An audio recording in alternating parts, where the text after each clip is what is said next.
Kepada sidang jemaat yang dikasihi Tuhan, sebelum kita masuk dalam ibadah, doa, dan penyembahan ini, saya mengucapkan selamat sore, shalom, sejahtera Tuhan kiranya tetap dilimpahkan kepada kita semua. Kita bersyukur, kita berterima kasih kepada Tuhan, karena Tuhan masih memberikan kemurahannya dan kesabarannya tetap berlaku buat kita. Sampai pun ke lapangan hatinya Tuhan begitu luas, begitu luar biasa untuk menjaga dan memelihara kita. Itu sebabnya kita akan angkat satu pujian dalam buku Psalus, ataupun nanti kita akan langsung dalam doa untuk firman Tuhan. Kita akan melakukan pujian dari buku Psalus nomor 146, O Roh Kudus manunggal dalamku. Tiada suatu di dalam diriku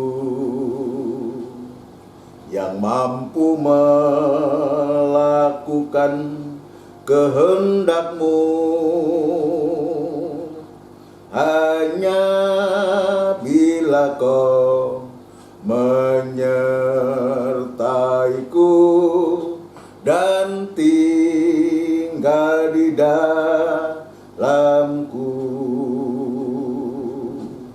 O Roh Suci penolongku, O Roh Suci penghiburku, manunggal dalamku, sampai pada langkah terakhir, dan ku berjumpa Dia. Nyatakanlah kekuranganku, nyatakanlah segala kehendak-Mu, pegang tanganku, pimpin hidupku dalam kebenaran-Mu. O Roh Suci penolongku, O Roh Suci penghiburku, penuhi hatiku, curahkan kasih-Mu dalam hidupku, dan tinggal dalamku. O Roh Suci penolongku, O Roh Suci penghiburku, penuhi hatiku, curahkan kasih-Mu dalam hidupku, dan tinggal di dalamku. Bila Kau manunggal dalamku, bila Kau melimpah dalam hidupku, ku dapat merasakan nikmatnya bila ku menyembah-Mu. O Roh Suci penolongku, O Roh Suci penghiburku, manunggal dalamku, sampai pada langkah terakhir, dan ku berjumpa Dia. sece penolongku, Roh sece penghiburku, penuhi hatiku, curahkan kasih-Mu dalam hidupku dan tinggal dalamku.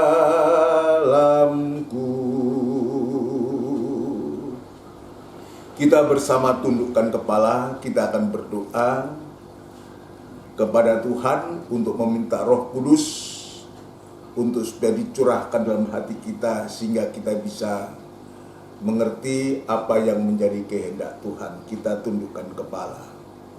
Benar Tuhan, tanpa Roh Kudus-Mu kami tidak mampu berbuat apa-apa. Tanpa Roh Kudus-Mu sungguh-sungguh kami lemah dan tidak berdaya. Dan itu sebabnya Tuhan, seperti kata pujian ini, biar Roh Kudus-Mu Engkau curahkan dalam hati kami, memenuhi hati kami, dan Engkau tinggal dalam hati kami, supaya sungguh ketika kami boleh mendengarkan firman-Mu, sabda-Mu, sungguh-sungguh kami boleh mendengar dengan baik, boleh mengerti, sampai kami boleh mempraktekkan firman-Mu, memberikan pertolongan kepada kami Tuhan. Kami lemah, kami tidak berdaya, kami sangat membutuhkan Engkau, khususnya di hari-hari yang sulit sekarang ini Tuhan. Kami sangat membutuhkan Roh Kudus-Mu untuk memberikan kekuatan, untuk memberikan penghiburan kepada kami Tuhan. Terima kasih Bapa, terima kasih saatnya kami akan mendengarkan firman-Mu ya Tuhan.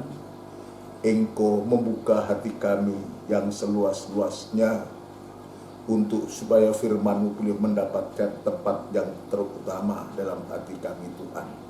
Urapi firman-Mu dan urapi kami sekalian dalam pengurapan yang dari surga. Namun demikian kami menyadari di saat kami akan membaca firman-Mu, akan mendengarkan firman-Mu, kuasa kegelapan tidak tinggal diam untuk mengganggu kami. Dan itu sebabnya kami sehati panggil nama-Mu yang penuh kuasa untuk mengusirkan segala pekerjaan setan itu di dalam nama Tuhan Yesus Kristus, darah Kristus yang berkuasa. Terima kasih Tuhan, terima kasih. Kami yakin dan percaya Engkau sudah memberikan pertolongan yang ajaib kepada kami. Demikian pula kami tetap berdoa untuk gereja-gereja lain yang bersamaan beribadah semacam di tempat ini, dimanapun hamba-hamba-Mu, para gembala menggembalakan sidang-Mu. Engkau juga ada di sana. Biar Tuhan juga memberkati para gembala, para hamba Tuhan bersama sidang jemaatnya. Biarlah Tuhan Engkau menolong, memberikan dan singkapkan firman-Mu untuk membawa sidang jemaat-Mu dalam kebangunan rohani sampai sewaktu-waktu kami menjadi satu tubuh Kristus yang am, dan Engkau akan segera datang yang kedua kali Tuhan. Terima kasih Bapa, terima kasih. Demikian pula hamba tetap berserah diri kepadamu. Biar kemurahan dan belas kasihan-Mu tetap Tuhan nyatakan kepada hamba untuk mampu menyampaikan firman-Mu dengan benar dan murni, supaya sungguh firman Tuhan yang kami dengar ini merupakan suatu pernyataan kasih-Mu, sekaligus firman ini pembuka jalan atas segala masalah persoalan yang sedang kami hadapi di hari-hari ini. Terima kasih Tuhan, terima kasih. Dudukkan sidang jemaat-Mu dimanapun saat ini berada di rumah-rumah mereka masing-masing.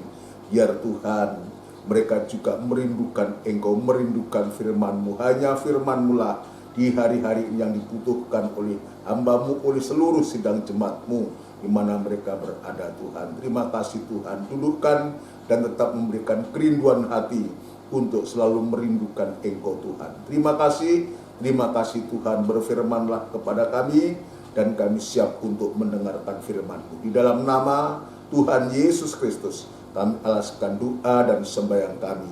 Haleluya. Amin. Puji Tuhan, saudara sekalian yang dikasihi Tuhan, sekali lagi saya mengucapkan selamat sore, shalom buat kita semua. sejahtera Tuhan kiranya tetap dilimpahkan kepada kita semua, sekaligus selamat berbahagia dalam mendengarkan sabda Tuhan, dan kiranya lewat ibadah ini maka firman Allah bisa dibaca bersama-sama, bisa kita dengar bersama-sama. Kita semua sangat membutuhkan, bukan hanya sidang jemaat yang membutuhkan, tapi saya pribadi sebagai hamba Tuhan, sebagai yang menyampaikan firman Allah. Pengalaman saya selama ini banyak saya mendapatkan berkat dari pemberitaan firman Allah ini. Apalagi ini merupakan siaran tunda, selalu sebelum ini disampaikan kepada jemaat selalu saya mengulangi kembali untuk saya mendengar lagi. Ya, setelah saya menyampaikan, saya mendengar sendiri banyak hal yang menjadikan satu berkat buat saya sendiri, dan saya juga merasa diberkati dan terkoreksi, tertegur oleh firman Allah, sehingga bukan saja saudara diberkati, saya juga diberkati. Bukan hanya saudara diperbaharui, terlebih saya juga mengalami satu pembaharuan. Sebab firman Allah ini merupakan satu kebutuhan kita bersama. Baik hamba Tuhan, gembala yang menyampaikan, dia juga butuh firman Tuhan. Banyak hal saat penyampaian firman itu, banyak hal atau sesuatu yang baru yang Tuhan tunjukkan kepada kita. Demikian pula kepada sidang jemaat Tuhan. Mari kita akan segera masuk dalam pemberitaan firman Allah.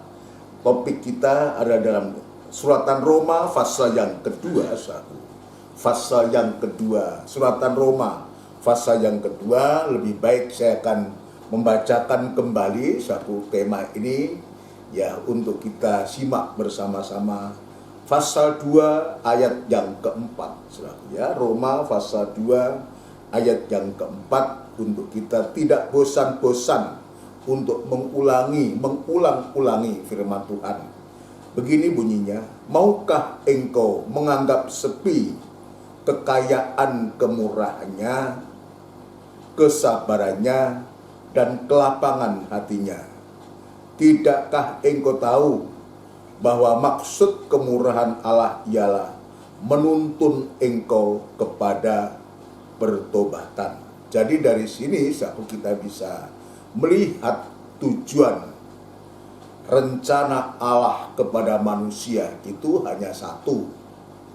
Sejak manusia ini jatuh dalam dosa, Adam dan Hawa jatuh dalam dosa, yang akhirnya dia terusir atau diusir dari Taman Eden, dan saat itu Taman Eden harus dipagari, harus jaga. Maka kesempatan untuk manusia berdosa itu kembali ke Taman Eden itu tidak mungkin di saat itu, tidak mungkin, karena pedang bernyala-nyala itu menjaga pintu Taman Eden itu.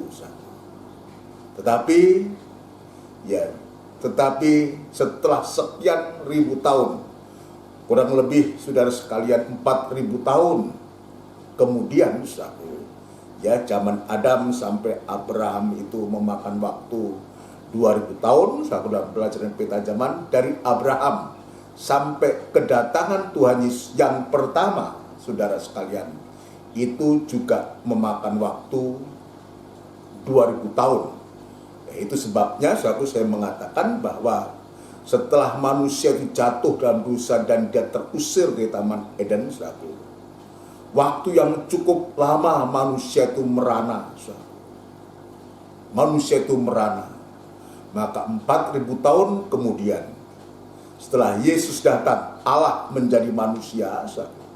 Setelah Allah itu menjadi manusia dalam wujud pribadi Yesus, ya, lewat kandungan Maria, dilahirkan oleh Maria, ya, 2000 tahun yang lalu, ya, atau 4000 tahun setelah Adam dan Hawa jatuh dalam dosa ini, maka Taman Eden itu tetap terjaga.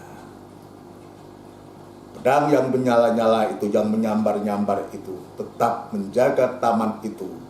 Dan tidak mungkin seorang pun yang bisa untuk memasuki, apalagi Adam dan Hawa. Dia meninggalkan pintu Taman Eden itu, dan dia berjalan ke depan membelakangi pintu itu. berarti dia berjalan semakin jauh, dan semakin jauh. Manusia itu jauh dari hadirat Tuhan, jauh dari Tuhan, itu manusia. Tetapi saudaraku, 2000 tahun yang lalu atau 4000 tahun setelah Adam dan Hawa jatuh dalam dosa, saudaraku, maka Tuhan Yesus, dia sudah memberikan nyawanya, bagaikan dia merelakan dirinya untuk terkena pedang. Ya, perhatikan baik-baik. Memberikan nyawa, menyerahkan nyawanya.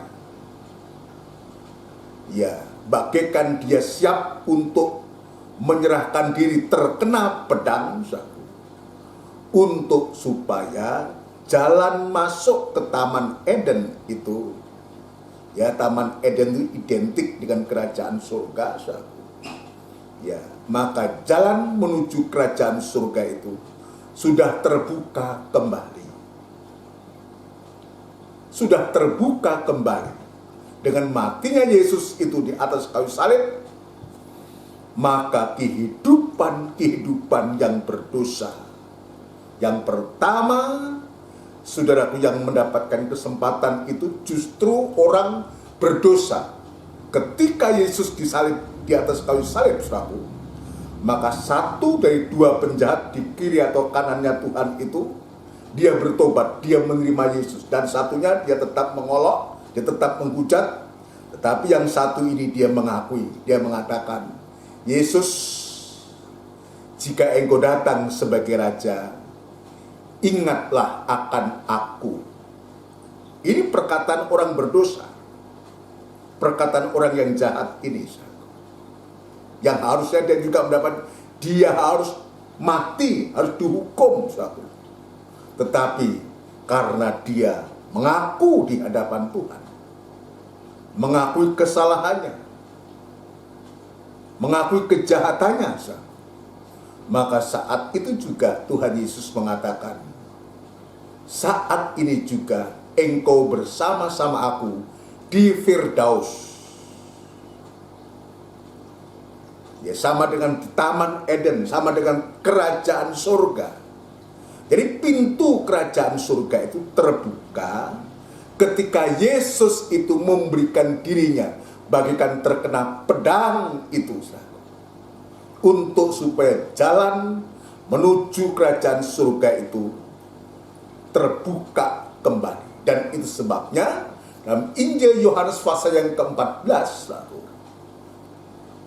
Injil Yohanes pasal yang ke-14 disebutkan, akulah jalan, kebenaran, dan hidup. Tidak seorang pun sampai kepada Bapa, seorang pun tidak sampai kepada surga, atau demikian saku, tidak sampai ke surga kalau tidak lewat aku. Jadi Yesus itu yang tersalib itu, saku, yang dia memberikan dirinya rela untuk terkena pedang ini, saku, inilah jalan satu-satunya, pembuka jalan sekaligus jalan satu-satunya untuk orang berdosa, khususnya kita dari bangsa kafir ini, orang berdosa ini, untuk bisa mendapatkan kemurahan Tuhan, kemurahannya yang begitu besar, kesabarannya yang begitu besar, dan kelapangan hatinya yang begitu besar. Saya sudah menjelaskan yang dua hal, yaitu tentang kemurahannya, ya, bukti adanya kemurahan Allah. Kemarin saya sudah menjelaskan adalah sampai hari ini, dengan pintu yang sudah terbuka dengan matinya Yesus itu, maka kita khususnya dari bangsa kafir mendapat kemurahannya, mendapatkan kemurahan Allah itu, dan bukti adanya kemurahan Allah itu sampai hari ini kita masih bisa beribadah kepada Tuhan, mendengarkan firman Allah. Jadi ibadah itu adalah kemurahan Allah, bukti adanya kemurahan Allah. Lalu yang kedua, kemarin dalam PA saya sudah menjelaskan juga, yaitu tentang kesabarannya. Ya, coba bayangkan, ya kita tidak bisa membayangkan seandainya dia tidak sabar, dia gerusa-gerusu seperti kita, habislah kita. Tapi dia sabar. Sabar dalam kesesakan, dan sabar dalam penderitaan ketika dia tersalib. Mulai dari dia ditangkap, dikebukin, diludahin, ditinju, dihina. Semua. Tapi dengan sabar, dia menanggung semuanya itu. Sabar dalam kesesakan, sabar dalam penderitaan itu. Kesabarannya itu dinyatakan kepada kita untuk menanti, untuk menunggu kehidupan kita, orang-orang berdosa ini, khususnya dari bangsa kafir ini, untuk bertobat, untuk kembali kepada Tuhan. Ya, kembali kepada Tuhan. Ya, bukti adanya kesabaran Tuhan, kesabaran Allah itu untuk kita. Tadi saya mengatakan kesabaran itu menanti, menunggu orang-orang berdosa, sebab dia tidak menghendaki ada satupun kehidupan yang binasa. Maka sampai hari ini dia belum datang untuk menghukum dunia ini. Belum menghukum dunia ini. Kenapa? Dia belum menghukum dunia ini. Dia masih memberikan kesempatan kepada orang-orang berdosa untuk kembali kepada Tuhan. Belum menghukum dunia. Memberikan kesempatan untuk orang berdosa kembali kepada Tuhan. Yang kedua yang utama ini, karena masih adanya gereja Tuhan, anak-anak Tuhan masih ada di bumi ini. Tidak mungkin Tuhan menghukum bumi ini sementara anak-anak Tuhan, gereja Tuhan masih ada di bumi. Itu sebabnya dalam Ibrani pasal yang ke-12 yang sering kita baca, Tuhan menyiapkan bumi yang tidak terguncangkan, langit yang tidak terguncangkan. Dan Wahyu pasal 21 ya justru sampai menyiapkan, ya dia menyiapkan kota, bumi yang baru, langit yang baru, untuk disediakan menjadi tempat kediaman kita.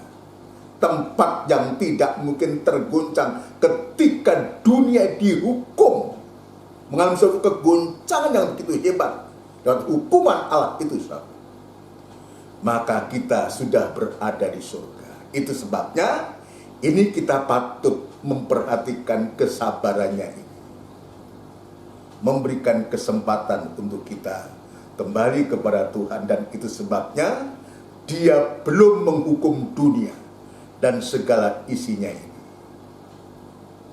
untuk atau demi juga anak-anak Tuhan, gereja Tuhan ini.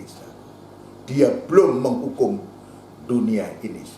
Sekarang bagian yang ketiga adalah kelapangan hatinya. Ya, kelapangan hati, kelapangan. Ya. Diambil dari kata lapang. Ya, kelapangan hatinya. Artinya, saudara sekalian, mempunyai hati yang luas. Hatinya Tuhan, hati yang luas, bukan hati yang sempit seperti kita. Ya, saya membaca bahwa arti daripada lapang itu adalah luas, lebar, longgar, tidak sempit. Tempat yang luas, itulah lapang. Kelapangan hatinya, keluasan, keleluasaan, keluasan hatinya, lebar hatinya Tuhan itu. Ya, jadi kelapangan hati Allah ini buktinya apa? Kalau disebutkan ada kemurahannya, buktinya kita masih bisa beribadah. Ya. Ada kesabarannya, buktinya adanya Allah belum menghukum bumi ini dan memberikan kesempatan orang berdosa untuk bertobat. Dan sekarang adalah kelapangan hatinya. Bukti adanya kelapangan hati Allah ialah, ya, dia, perhatikan baik. Bukti adanya kelapangan hati Allah ialah dia yang maha suci. Perhatikan, dia yang maha suci mau menerima orang yang paling najis dan kotor. Siapa itu? Jadi kelapangan hati Allah itu, ini sama dengan dia itu sangat lemah lembut. Lemah lembut itulah karakternya dia. Itu sebabnya dan Injil Matius 11 mengatakan, belajarlah kepadaku sebab aku lemah lembut dan rendah hati. Kelapangan hati Allah ini sama dengan kelembutan hati Allah. Untuk apa? Dia yang maha suci itu. Ya, dalam Filipi pasal 2, dia yang maha suci itu, dia harus meninggalkan kesuciannya, tahtanya itu. Untuk dia mau menjadi manusia, bahkan seorang hamba, dan dia mau taat sampai mati di kayu salib, saudara sekalian. Untuk apa? Tujuannya untuk supaya orang-orang berdosa itu bisa diterima oleh Tuhan. Boleh percaya dan menerima dia sebagai satu-satunya Tuhan dan Juru Selamat. Jadi saya ulangi, bukti adanya kelapangan hati Allah itu ialah dia yang maha suci mau menerima orang yang paling najis dan kotor dan jahat. Itulah mau menerima kehidupan kita. Mau menerima orang yang jahat, penjahat yang si sebelahnya Tuhan Yesus. Juga mau menerima kehidupan kita. Ya, kita ini kalau bisa digambarkan hanya rongsokan saja. Ya, hanya rongsokan. Coba kita periksa kembali. Ketika kita dipanggil Tuhan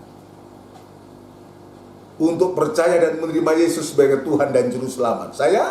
Karena saya dari latar belakang bukan Kristen, jadi saya tahu dari mana saya diambil oleh Tuhan. Bagian rongsokan yang tidak laku, untuk dijual pun tidak laku. Kalaupun laku dengan harga yang murah, saudara sekali. Bahkan gak ada nilai, gak ada harga sama sekali, saudara sekali. Kita ini digambarkan orang yang berdosa, orang yang najis, orang yang kotor ini. Tapi dengan kelapangan hati Allah, dengan kelemah lembutan lembut hatinya Allah, maka kita bisa diterima untuk menjadi umat yang dikasihinya. Itu sebabnya kita diingatkan kembali dalam 1 Petrus pasal yang kedua, 1 Petrus pasal yang kedua, dia mengingatkan kita kembali untuk supaya apa? Kita baca untuk kita tidak lupa kita ini siapa.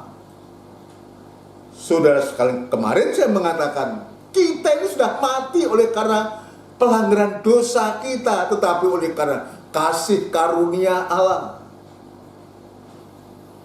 Karena kepanjangan, panjang sabarnya Allah. Kelapangan hati Allah.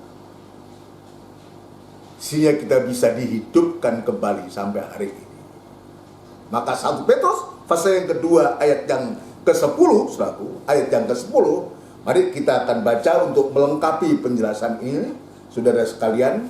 1 Petrus pasal yang kedua. Ya, ini ayat-ayat yang sering kali kita baca, tapi tidak mengapa untuk kita mengulang-ulang ini, ya. Nah, Tuhan mengingatkan ini, ayat yang ke-10, 1 Petrus pasal 2 ayat yang ke-10.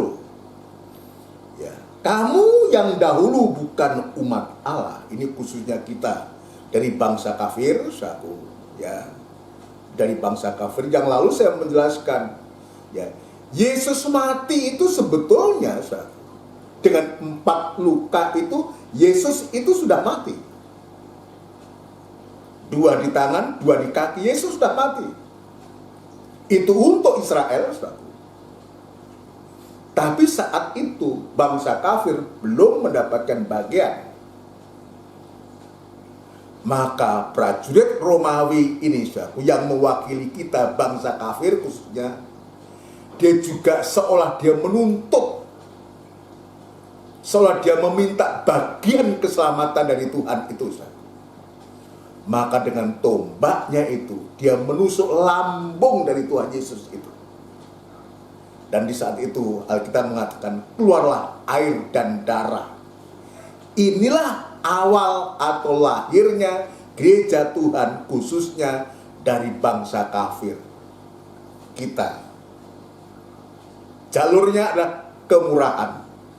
Prosesnya adalah percaya. Dan kita dibaharui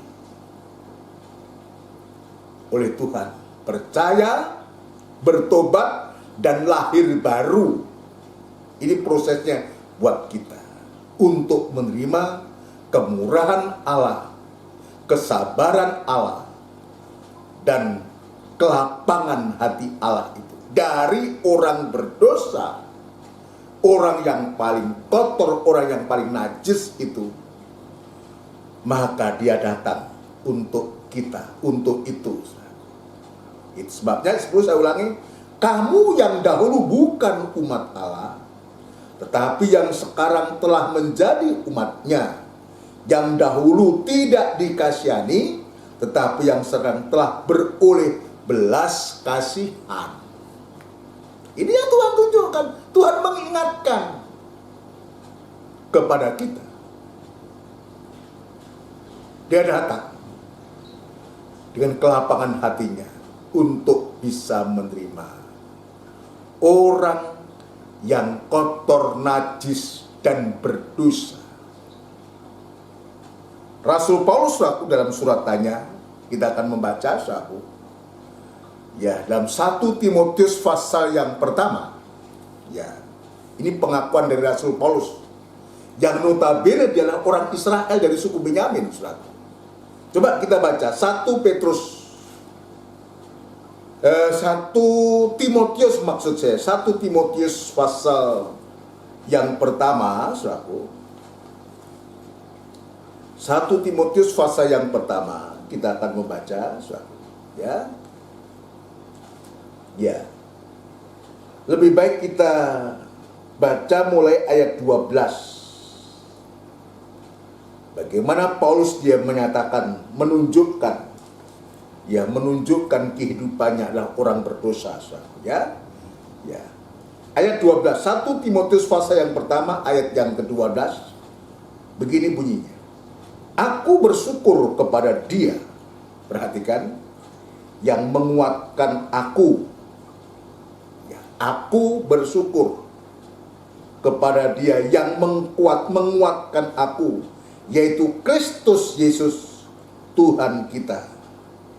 Karena Ia menganggap aku setia dan mempercayakan pelayanan ini kepadaku. Ya, dia bersyukur. Lalu dia menceritakan kenapa dia bersyukur? Karena dia juga termasuk orang jahat, orang berdosa. Yang tadinya dia itu menangkap orang Kristen untuk dianiaya. Bahkan Stefanus sempat dibunuh atas persetujuan Saulus saat itu. Orang jahat dia. Tapi orang jahat yang dimaksud ini juga bisa mendapatkan kemurahan, mendapatkan kesabaran, mendapatkan kelapangan hati Allah untuk bisa menerima Rasul Paulus, juga bisa menerima kehidupan kita.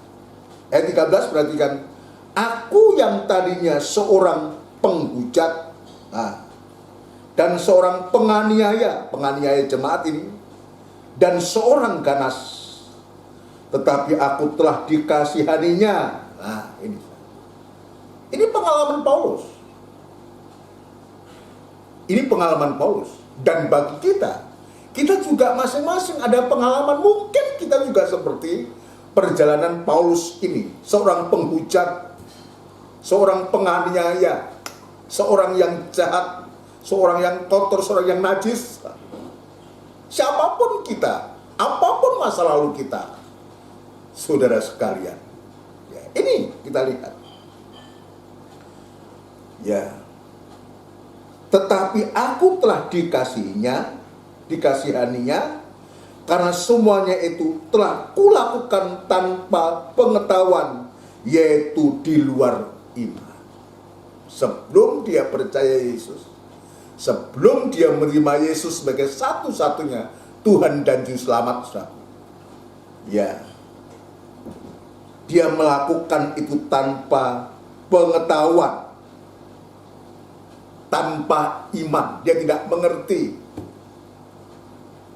dengan agama lamanya itu, dia gunakan itu untuk bisa menghakimi, bisa menganiaya. Ya, dia sadar ini, dia ceritakan kembali kepada Timotius yang masih muda, anak didiknya ini. Karena semuanya itu telah kulakukan tanpa pengetahuan, yaitu di luar iman. Malah kasih karunia Tuhan kita itu telah dikaruniakan dengan limpahnya kepadaku, dengan iman dan kasih dalam Kristus Yesus. Ya, tapi justru di saat itu, saudara sekalian, kasihnya Allah itu betul-betul dinyatakan kepada Saulus saat itu. Ketika dia betul-betul dia akan menangkapi orang-orang percaya, maka cahaya kasih sayangnya Tuhan itu dinyatakan untuk menerangi pikiran dan hatinya, sampai pada akhirnya dia menerima iman, menerima Yesus sebagai Tuhan dan Juru Selamatnya, dan dia dipakai oleh Tuhan. Kalau sudah bisa membaca dalam Kisah Rasul pasal yang ke-9, 8 dan 9 itu sudah bisa baca kisahnya, kisah pertobatan dari Saulus ini menjadi Paulus, begitu hebatnya. Ayat 15 perhatikan, perkataan ini benar dan patut diterima sepenuhnya. Jadi ini bukan kesaksian bukan kesaksian yang karang-karang, bukan. Kan sekarang ini banyak kesaksian supaya nampaknya bagus, indah, dan semua dibuat-buat, disusun sedemikian rupa, tidak seperti apa yang sesungguhnya. Itu sebabnya Paulus sudah menuliskan, dia tegaskan, perkataan ini benar dan patut diterima sepenuhnya. Artinya bisa dipertanggungjawabkan kesaksian itu. Bukan dikarang-karang supaya indah, supaya bagus. Bukan. Tapi kesaksian yang sepenuhnya dia alami itu. Perkataan ini benar dan patut diterima sepenuhnya. Kristus Yesus datang ke dunia untuk menyelamatkan orang berdosa. Ini garis besarnya. Itu sebabnya kemurahan, kesabaran, kelapangan hatinya itu menuntun kita untuk supaya bertobat. Paulus sekarang dia juga menunjukkan, menyaksikan ini. Kristus Yesus datang ke dunia untuk menyelamatkan orang berdosa. Dipertegas oleh Rasul Paulus ini. Dan di antara mereka akulah yang paling berdosa.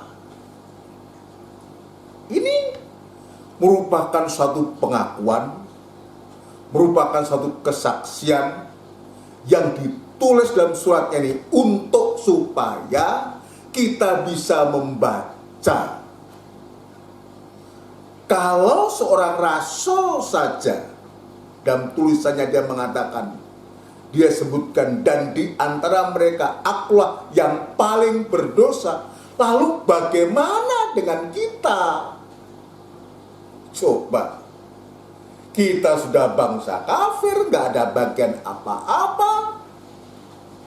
Iya.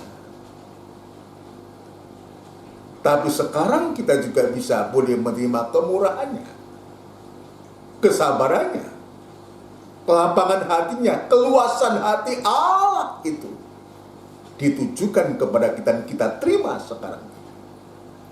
Betapa luar biasanya Tuhan itu kepada Rasul Paulus. Rasul Paulus mengakui. Lalu bagaimana dengan kita? Ya, kalau Rasul Paulus dia mengatakan, ya, dan di antara mereka akulah yang paling berdosa. Lalu kita ini apa? Biar kita perhatikan baik-baik. Pada sore malam hari ini, dalam ibadah doa ini, biar ini menjadi perenungan kita yang sangat dalam untuk kita menyadari. Ketika kita diingatkan, kita menyadari tidak lain dan tidak bukan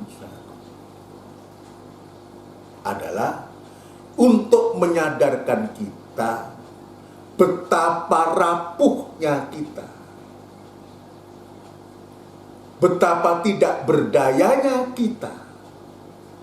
Andai kata Tuhan tidak berkemurahan, kalau sekarang kita bisa beribadah, bisa mendengarkan firman Allah, bisa melayani Tuhan ini, itulah juga yang menjadi pengalaman Paulus. Yang dia sebutkan, ya, aku yang tadinya seorang penghujat dan seorang penganiaya dan seorang ganas, tetapi aku telah dikasihaninya. Sampai pun juga diberikan satu tugas perlayanan. Dia menganggap kita, kalau menganggap Paulus layak, dia juga menganggap kita layak. Yang tadinya kita jauh dari Tuhan, kita sudah menjadi dekat. Yang tadinya kita tidak dikasihani, sekarang kita dikasihani. Untuk apa? Kalau kita kembali kepada 1 Petrus pasal 2 ayat yang ke-9, untuk supaya kita juga bisa dipakai oleh Tuhan, seperti Tuhan juga memakai Rasul Paulus ini. Kenapa? Karena Tuhan juga sudah menganggap layak kepada kita. Ya. Kapan Tuhan menganggap kita ini layak? Ketika kita mengaku dosa dan kesalahan kita. Tuhan setia dan adil mengampuni dan menyucikan kita. Tuhan menghapus dosa kesalahan kita. Itulah kelapangan hati Allah itu, kelemah lembutan hati Allah itu, untuk menerima kita, orang yang kotor dan najis, orang yang jahat ini. Prosesnya buat kita adalah kita mengaku dosa itu di hadapan Allah. Ya, sehingga maka kita juga dianggap layak, saudaraku, dan mempercayakan pelayanan ini. Paulus mengatakan, aku bersyukur kepada Dia yang menguatkan aku, yaitu Kristus Yesus Tuhan kita, karena Ia menganggap aku setia dan mempercayakan pelayanan ini kepadaku. Biar kalimat ini juga berlaku untuk kita. Dianggap setia, ya, dianggap layak untuk beribadah, untuk bisa melayani Dia. Tujuannya untuk membesarkan, memberitakan perbuatan yang besar dari Dia. Saudara sekalian, untuk memberitakan perbuatan yang besar dari Dia. Bukan Dia kecil, bukan perbuatan dari pendeta atau gembala siapapun juga. Yang diberitakan itu bukan kehebatan hebat Tuhan siapa, bukan. Untuk memberitakan perbuatan Tuhan, terutama yang Tuhan sudah kerjakan untuk hidup kita, untuk kita saksikan. Saudara sekalian, ini luar biasa yang Tuhan tunjukkan kepada kita. Puji Tuhan. Haleluya. Kalau Tuhan tadi sebutkan, saudaraku, ya, Dia sebutkan keluasan hatinya. Dalam Roma pasal yang ke berapa tadi? Pasal yang kedua tadi disebutkan, kelapangan hati Allah ini, keluasan hati Allah itu. Kalau Allah begitu luas,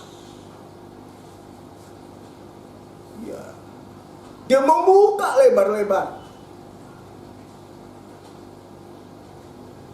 ya, kesempatan ini, kelapangan hati Allah ini. Lalu bagaimana dengan kita?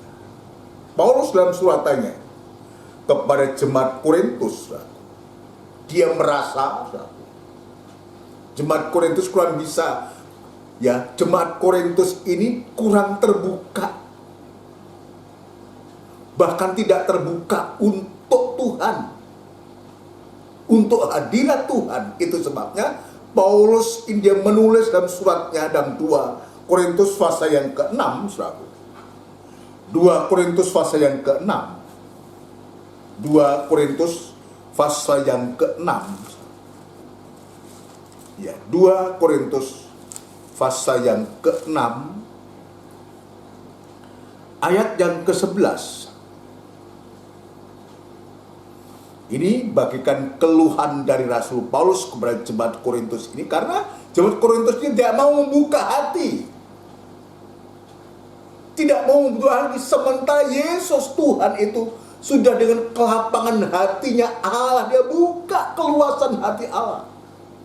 Lalu juga Rasul Paulus dengan sebagai hamba Tuhan, dia membuka hati yang seluas-luasnya untuk jemaat Korintus ini. Tapi jemaat Korintus ini tidak semacam apa yang diharapkan oleh Paulus, apalagi tidak seperti apa yang diharapkan oleh Tuhan. Ya, ayat yang ke-11, 2 Korintus pasal yang ke-6 ayat yang ke-11. Ini memberikan suatu pelajaran kepada kita. Ya, kepada kita, kepada hamba Tuhan. Ya, ketika hamba Tuhan juga mendapatkan kelapangan hati Allah, keluasan hati Allah. Ya, apakah hamba Tuhan juga membuka hati yang luas juga untuk Tuhan? Sekarang sebaliknya, kalau hamba Tuhan juga membuka hati yang seluas-luasnya untuk jemaat, apakah jemaat juga membuka hati yang luas untuk hadirnya hamba Tuhan, untuk hadirnya firman Tuhan, untuk hadirnya pribadi Allah yang disebutkan kelapangan hatinya Allah itu yang begitu luas. Ayat 11, 2 Korintus pasal 6 ayat 11. Hai orang Korintus, kita Kita lihat, kalimat ini keras. Ya. Hai orang Korintus, kami telah berbicara terus terang kepada kamu. Hati kami terbuka lebar-lebar bagi kamu. Jadi ini menjadi pelajaran. Seringkali kita juga begitu, ucap. Ya, hamba Tuhan udah ngetu, satu. Dan sungguh-sungguh semangat, satu. Dia buka semua. Tidak ada sesuatu yang ditutup-tutupi. Apalagi rahasia firman dibuka yang seluas-luasnya. Ya, hati kami terbuka lebar-lebar bagi kamu. Ayat 12. Dan bagi kamu ada tempat yang luas dalam hati kami. Perhatikan. Dan bagi kamu ada tempat yang luas dalam hati kami. Ini hamba Tuhan yang begitu luar biasa. Belajar dari Paulus ini. Ya, hati seorang hamba Tuhan itu penuh. Dia buka seluas-luasnya untuk sidang jemaatnya. Dia tampung, begitu luas. Selalu ada dalam hati hamba Tuhan, hati gembala, hati pendeta. Ya, ini yang disampaikan Paulus. Dan bagi kamu ada tempat yang luas dalam hati kami. Tetapi bagi kami hanya tersedia tempat yang sempit di dalam hati kamu. Ya. Jemaat, ini juga menjadi koreksi suatu. Bagaimana sikap saudara, sikap kita sebagai jemaat, dan kita menyikapi hamba Tuhan, pendeta atau gembala yang menggembalakan saudara. Apakah ada tempat hamba Tuhan, pendeta atau gembalamu dalam hatimu? Coba ini perhatikan. Ini yang menjadi keluhan dari Paulus ini, saudara. Dan bagi kamu ada tempat yang luas dalam hati kami. Jadi ini jomplang, tidak seimbang. Hati gembala, hati hamba Tuhan begitu luas untuk jemaat, tapi hati jemaat itu sempit untuk seorang gembala atau seorang hamba Tuhan. Ya, tetapi bagi kami hanya tersedia tempat yang sempit di dalam hati kamu. Ya. Maka ayat 13 perhatikan.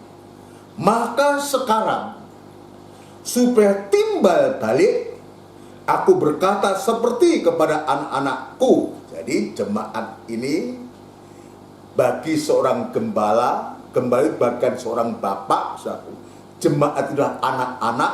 Dia katakan, aku berkata seperti kepada anak-anakku.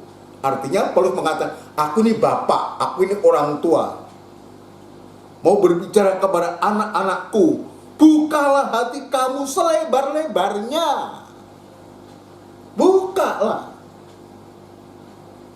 hati kamu yang selebar-lebarnya.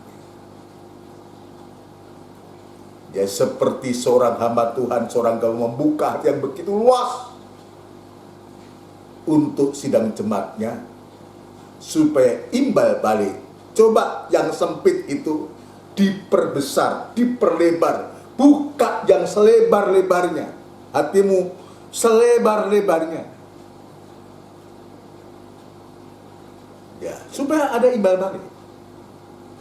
Ini mulai dari kelapangan hati Allah yang diterima oleh Paulus, lalu maka dari Paulus ini lanjut kepada sidang jemaat.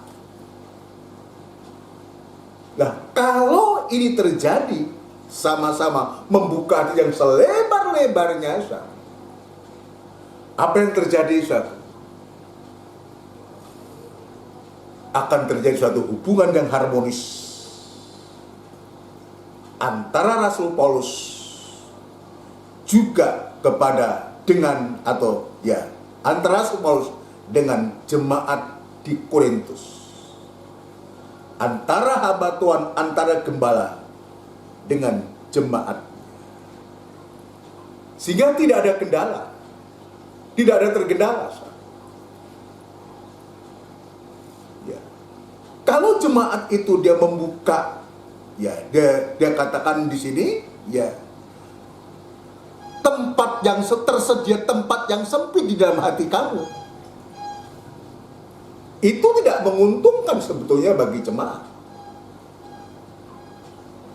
Akan menyusahkan hamba Tuhan, menyusahkan gembala. Itu bukan suatu keuntungan bagi jemaat.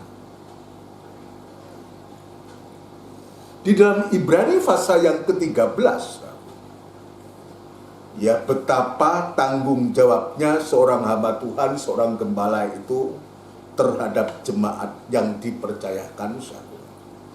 Ya, kita akan membaca. Tuhan ingatkan ini kepada kita semua, kepadaku dan kepada kita semua sekalian. Pasal yang ke-13,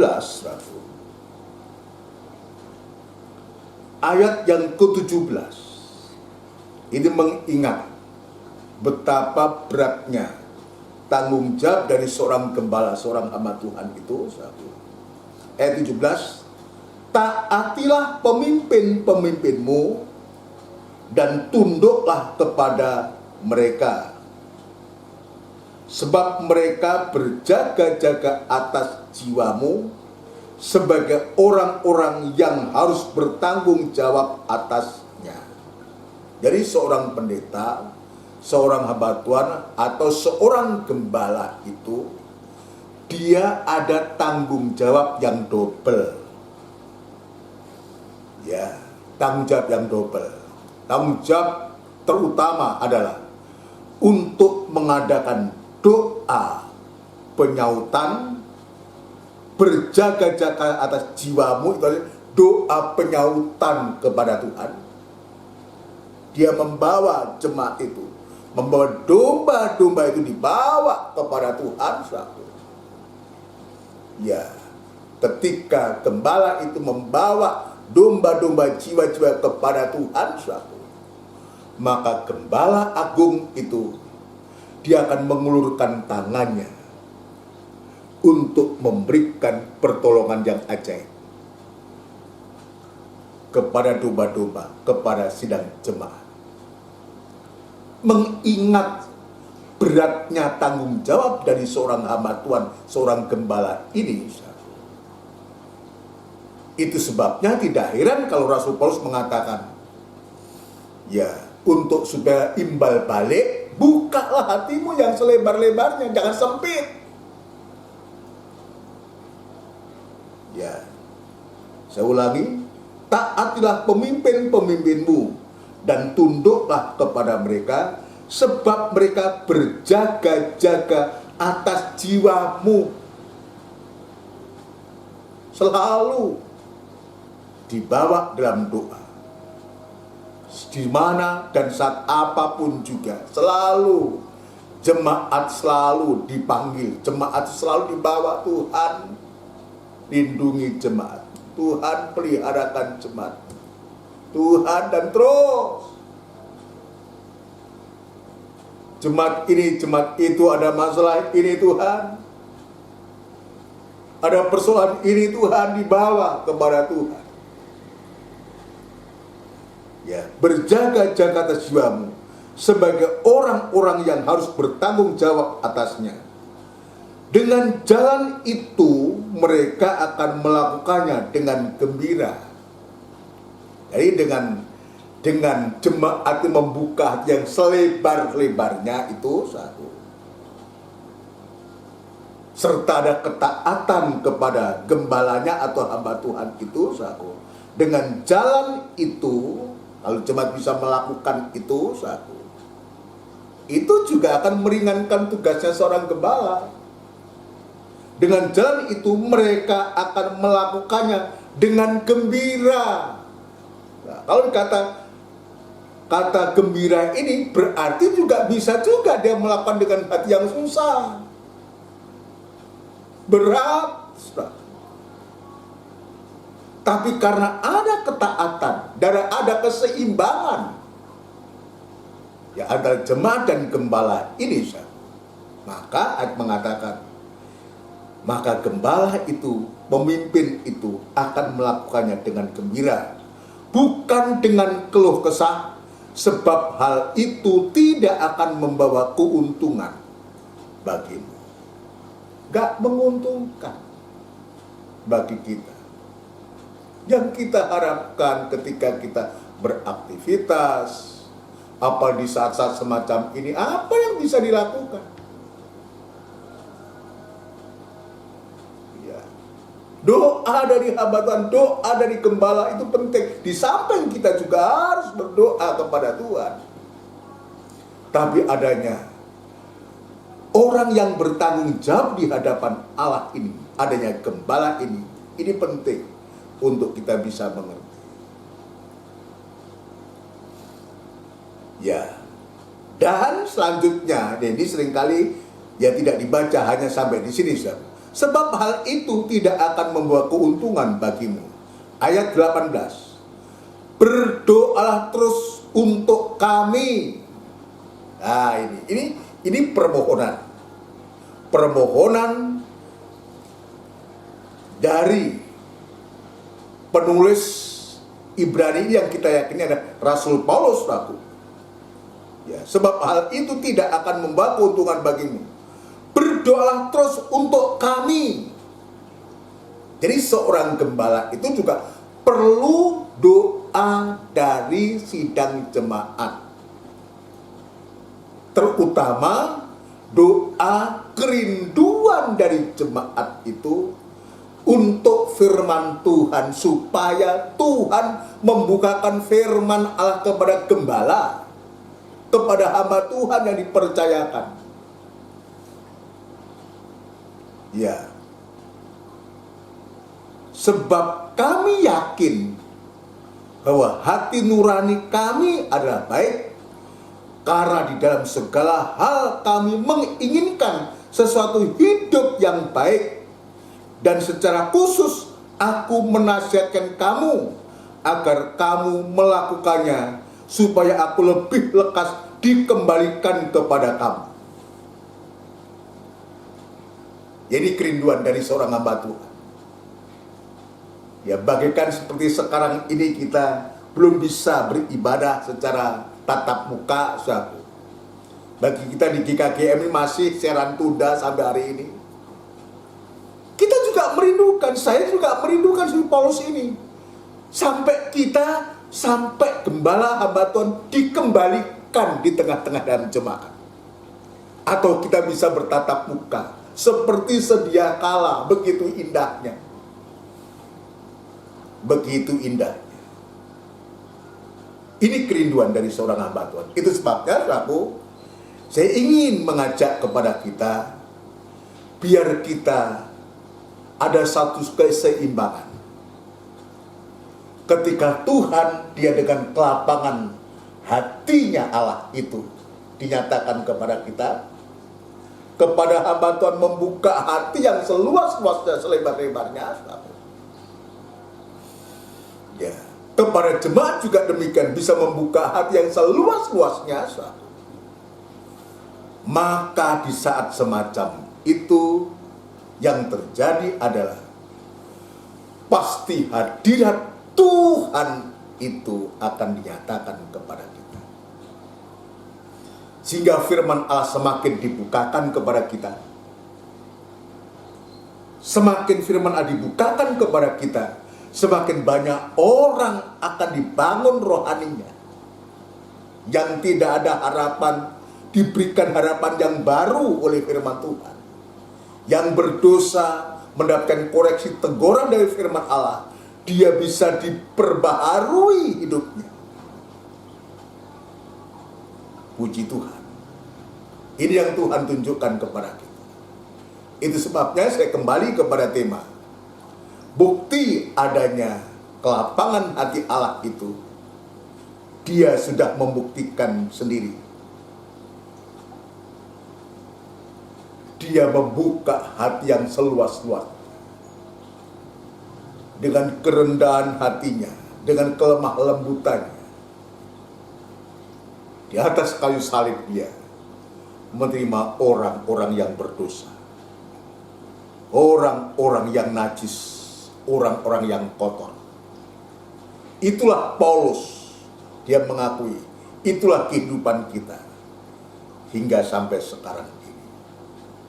Dan untuk itu, yang terakhir yang ingin saya sampaikan, ayolah kita tunjukkan cinta kasih kita, kasih dan cinta kita kepada Tuhan lewat kelapangan hati Allah yang begitu luas itu. Semakin kita cinta Dia, cinta firman-Nya, cinta ibadah, cinta pelayanan Tuhan yang Tuhan percayakan kepada kita, sampai kita bisa mengasihi Tuhan sepenuh hati, jiwa, kekuatan, dan akal budi, dan juga mengasihi antar sesama kita, sekalipun kita mungkin berjauhan di saat ini, masing-masing di rumah kita sendiri-sendiri. Tapi jangan sampai kasih kita padam, kasih kita kendor, apalagi kasih kita dingin. Biar tetap kita bersuka cita, dan jangan sampai kita kendor dalam kesetiaan kita kepada Tuhan. Kita tunjukkan cinta kita kepada Tuhan. Mari kita akan melakukan satu pujian untuk kita berdoa syafaat untuk kita semua. Kita akan melakukan pujian Cintanya Yesus Amat Heranlah dalam buku Psalu nomor 76. Buku Psalu nomor 76, Cintanya Yesus Amat Heranlah. Cintanya Yesus amat heranlah, oh heranlah, oh heranlah. Cintanya Yesus amat heranlah, heranlah buat saya. Kita lakukan ini.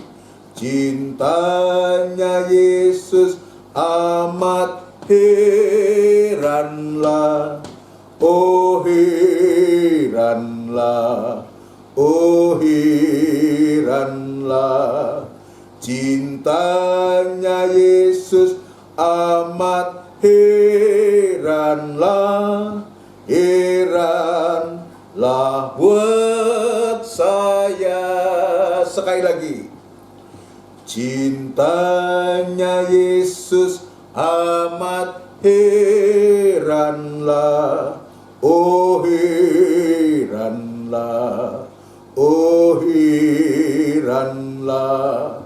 Cintanya Yesus amat heranlah, heranlah buat saya. Kita tundukkan kepala, kita akan berdoa syukur kepada Tuhan karena cintanya Tuhan dibuktikan lewat kemurahannya, kesabarannya, dan kelapangan hatinya buat kita semua. Kita tundukkan kepala. Benar Tuhan, begitu luar biasa, begitu heran cintamu yang besar itu terhadap kami orang-orang berdosa, khususnya kami dari bangsa kafir ini Tuhan.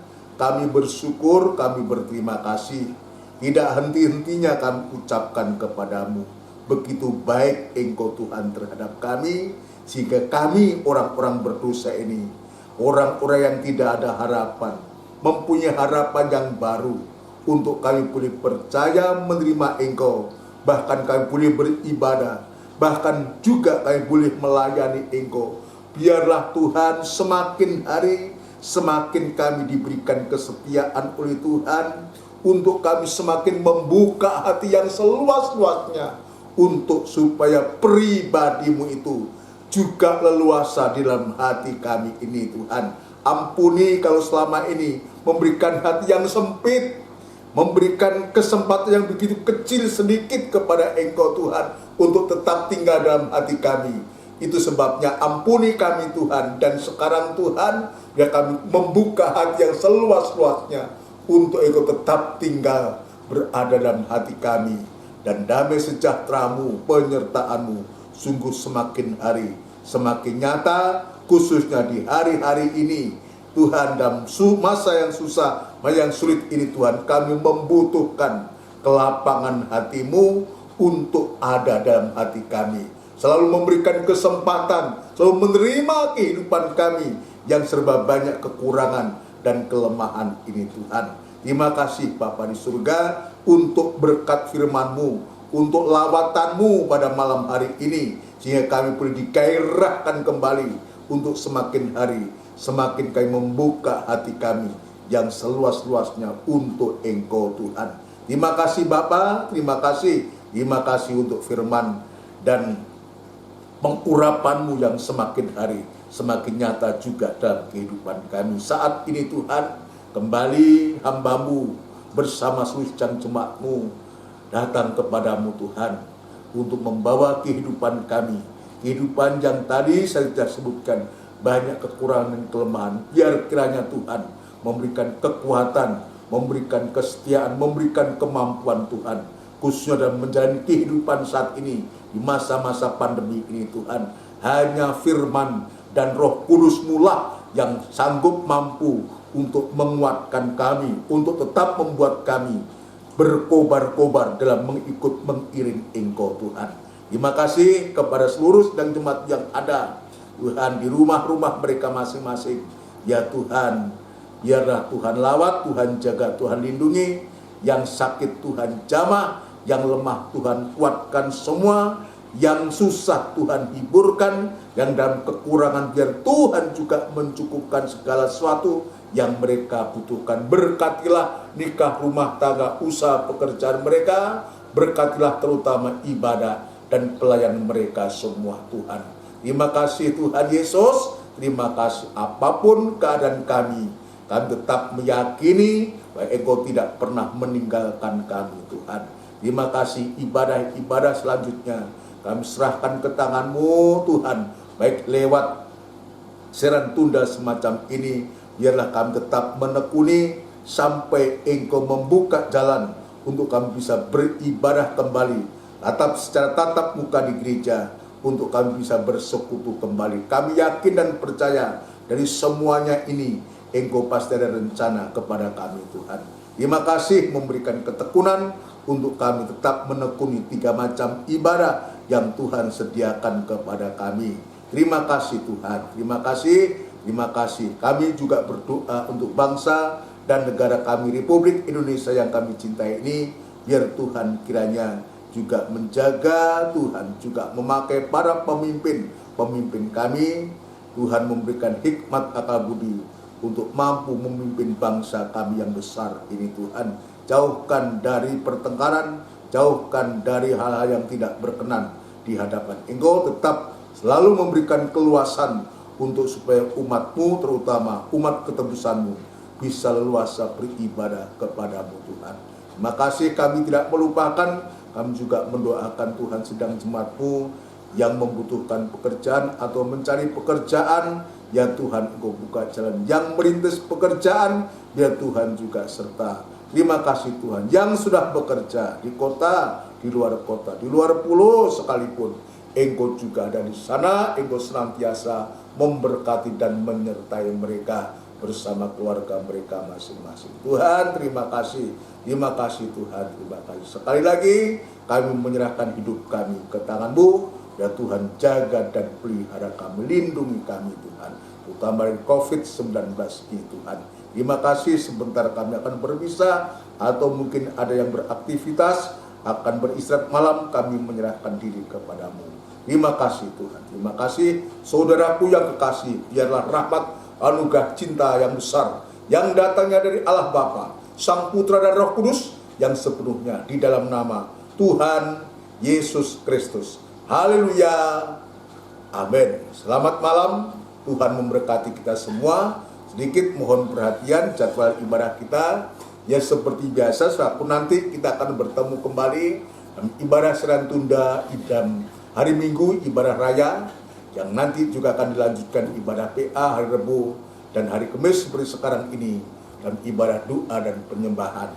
Itu sebabnya kepada kita semua untuk tetap seperti firman Tuhan mengatakan, kita membuka hati yang seluas-luasnya. Ya, kita tetap bangun hubungan kita antara jemaat dan gembala-gembala dan jemaat. Antar jemaat dengan jemaat kita tetap bangun. Minimal kita saling mendoakan, saling mendoakan. Syukur kalau kita bisa menyampaikan berita apa, sesuatu yang baik, yang positif, yang bisa membangun kita semua. Tetap jaga kesehatan, tetap kita menggunakan protokol kesehatan untuk supaya kita ya sehat buat kita, sehat buat orang lain, yang ujungnya adalah nama Tuhan dipermuliakan. Selamat malam, Tuhan memberkati kita semua. Amin.